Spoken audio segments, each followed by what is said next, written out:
27 مہینے کے بعد جیل سے رہا ہونے کے بعد باہر آئے اعظم خان کی چپی اب ٹوٹنے لگی ہے۔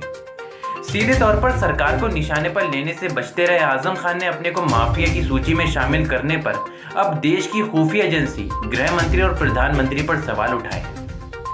موقع تھا رامپور لوک سبھا سیٹ پر ہو رہے اپ چناؤ میں رامپور کے ٹانڈا قصبے میں ہوئی جن سبھا کا، جسے سمبودھت کرتے ہوئے اعظم خان نے چر پریچت انداز میں نظر آئے۔ اعظم خان نے پیغمبر صاحب کی شان میں گستاخی کرنے والوں کو بھی جم کر کھری کوٹی سنائی، وہیں اپنے اوپر درج مقدموں کو خود پر ہوا ظلم قرار دیا ہے۔ آپ بھی سنیے چناوی سبھا میں دیے گئے اعظم خان کے بھاشن کے کچھ انش۔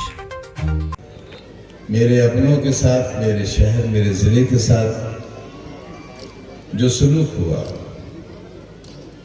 اس کے بارے میں دعوے سے کہتا ہوں کہ پوری دنیا میں کسی سیاستدان کے ساتھ کسی حکومت نے اتنا گھٹیا سلوک نہیں کیا ہوگا۔ کوئی حکومت اتنی نہیں گری ہوگی کہ وزیر رہتے ہوئے میں میری ڈگری کالج میں پڑھانے والی اسسٹنٹ پروفیسر بیوی، میرا ایم ٹیک پاس بچہ جو ودھائک بھی تھا، ہم نے شراب کی دکان لوٹی تھی اور 16,000 روپیہ گلے سے چوری کیا تھا۔ یہ ہم پر مقدمہ ہے، ہم پر مقدمہ ہے کہ ہم نے سینکڑوں ایکڑ زمین جو آپ کے بچوں کے لیے دامن پھیلا کر بھیک مانگ کر در در جا کر اکٹھا کر کے ایک ادارہ تعمیر کیا تھا، تو کیا ہے 4.25 بیگھہ زمین ہم نے قبضہ لی ہے اور کسانوں کو اس کا پیسہ نہیں دیا ہے۔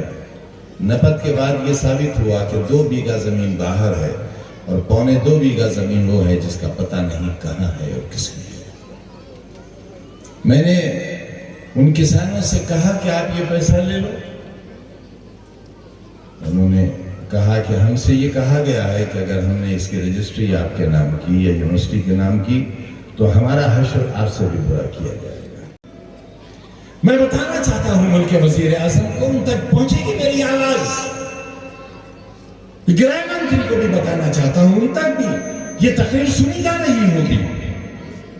میں انہیں بھی بتانا چاہتا ہوں کہ مجھے اس بات پر بھی افسوس ہے کہ آپ کی انٹیلیجنس بہت کمزور ہے، آپ کے جتنے خفیہ محکمے ہیں وہ ناکام ہیں۔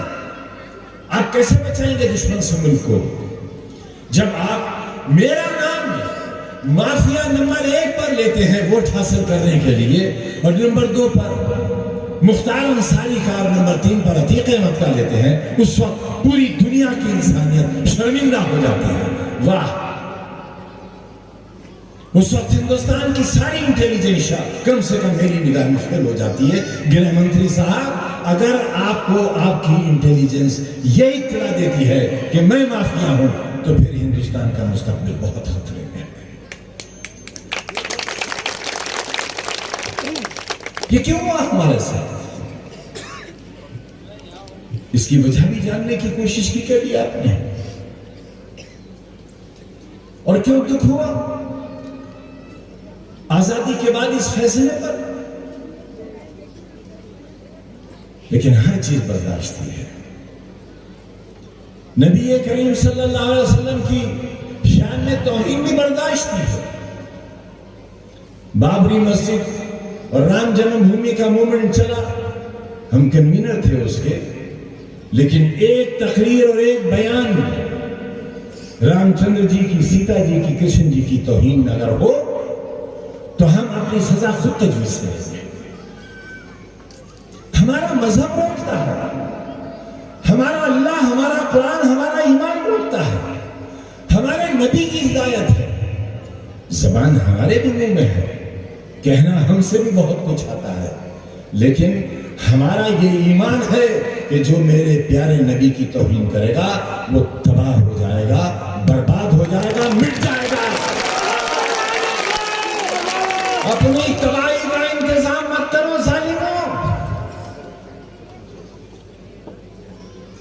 اور تمہیں ہدایت کرتا ہوں، پیارے نبی کے بارے میں جو الفاظ کہے گئے ہیں خبردار انہیں دہرانا مت، تم گناہگار اور گناہ کے حصے دار مت جس کے عشق میں پوری کائنات بنائی ہو اللہ نے، وہ اس کی توہین برداشت نہیں کرے گا۔ انہی نفرتوں کا انجام ہے کہ ملک آج جل رہا ہے۔ گھৃণا، نفرت، انسان سے انسان کی دوری، میں ہندو ہوں تو مسلمان ہے، یہ سکھ ہے، یہ عیسائی ہے، یہ پنڈت ہے، یہ ٹھاکر ہے، یہ پٹھان ہے، یہ سید ہے، یہ جاٹو ہے، یہ ہریجن، یہ والمیکی ہے۔ بانٹ دیا ملک کو بہت سے حصوں میں، کمزور کر دیا ملک کو، صرف کس لیے؟ طاقت ہے۔ طاقت تو ہلاکوں کے پاس بھی تھی، طاقت چنگیز کے پاس بھی، مسولینی کے پاس بھی تھی، ہٹلر کے پاس بھی تھی، لیکن دنیا آج بھی انہیں ظالم کے نام سے جانتی ہے اور تھوکتی ہے، ان کے اوپر لعنت بھیجتی ہے۔ جمہوریت کو نقصان پہنچانے والے لوگوں کو تاریخ یاد تو رکھے گی، لیکن صرف ظالم کے نام سے یاد رکھے گی۔ جمہوریت کو اور انسانیت کو مٹانے والے کے نام سے یاد رکھے گی۔ آؤ محبت کا کاروبار کریں۔ کبھی آگ سے آگ نہیں بجھتی، کبھی سیلاب کو پانی سے نہیں روکا جا سکتا، کبھی نفرت کو نفرت سے نہیں مٹایا جا سکتا۔ آگ کو بجھانے کے لیے پانی کی ضرورت ہے اور نفرت کو مٹانے کے لیے محبت کی ضرورت ہے۔ آؤ گلے لگو، محبت کرو ایک دوسرے سے۔ جل رہا ہے اس وقت ملک بے روزگاری میں، بھوکمری کی آگ میں جل رہا ہے ملک، مہنگائی کی آگ میں جل رہا ہے۔ کل کا دن تھا، اگر سلنڈر پر 5 روپے بڑھتے تھے تو نیتا لوگ چوڑیاں لے کر اور مہندی لے کر وزیر اعظم کے دروازے پر پہنچتے تھے۔ کہاں ہیں آج یہ چوڑیاں؟ کیوں آج اس کی کھنک ختم ہو گئی؟ کتنی مہنگی ہو گئی گیس، چولہے ہٹا دیے لوگوں نے، اپلے تھوپنا شروع کر دیے اور سوکھی ہوئی لکڑیاں بیننا شروع کر دی۔ کہاں ہے ڈیزل اور پیٹرول؟ کہاں ہے روزگار؟